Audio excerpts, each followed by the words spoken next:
Craobh Ghinnalig.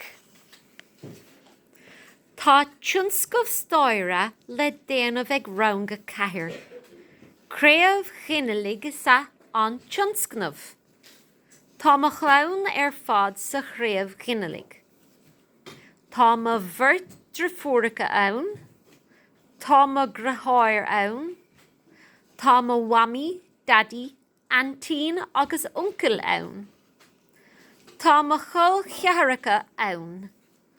Tá mo chean túis mothóirí ag bar na craobh Ghinnalig.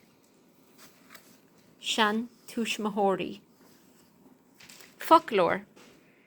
Craobh Ghinnalig, tionscnamh stoire, chul chearacha, sean túis mothóirí ag bar. Ceistena. Céir atá le déanamh ag ranga cahir. Cén tionscnamh an bhfuil an chlawn fad sa chraobh Ghinnalig. An bhfuil chul chearacha ann. Cá bhfuil na sean túis mothóirí. Leanach a héandeag. Leanach a sédeag. Mo chuid chóirsanna.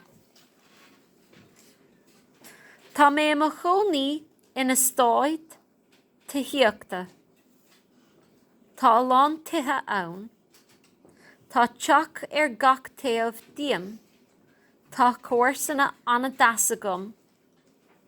Tá clown an taobh clé. Clown I bhua is anam dóibh. Tá grúpa cóide thaobh na láimhe deise. Folklore. Chóirsanna is stáit tithiachta.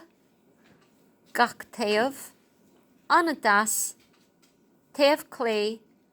Taobh na láimhe deise. Ceistena. Cá bhfuil sé na choní. An bhfuil lán tithe ann. An bhfuil na chóirsanna go deas. Cé atá an taobh clé. Cé atá thaobh na láimhe deise.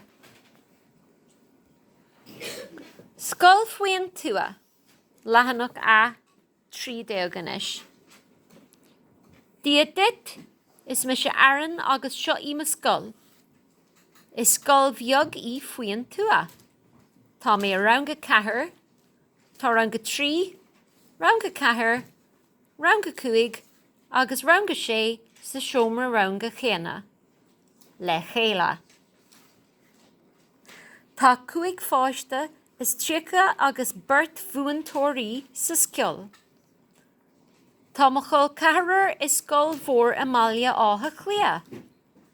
Tá cuig chéad dalta inti. Is bralam mo scoil bheag faoin tua. Folklore. Tríocha cuig, mo chul cahir, cuig chéad dalta. Ceistena. Cén rang ina bhfuil aran. Cé bhéad páiste atá sa scoil. Cé bhéad múntóir atá sa scoil. Cén sort scoile I. Cén rang ina bhfuil tú féin. Leabhar úntach. Lehanach a cethir diaganis. Bhí sé an níochlog saníthe. Las éiles an solas agus cuaig síosteach sa leaba. Tá leabhar úntach aici agus thosaigh sí á léamh. Tar éis cúpla nóméad hiúil daddy isteach. Thug sé pógtaí agus bhuach sé an solas. Ach, bhí tóir se ag éilis. Thosaigh sí ag léamh arís faoin mlancéad. Folklore. Leabhar úntach. Las an solas. Múc an solas. Tóir se faoin mlancéad. Ceistena. Cén táméis sa scéal. Cad a rinne éilis. Cad a bhí aici. Cad a rinne daddy. An raibh tuairse ag daddy.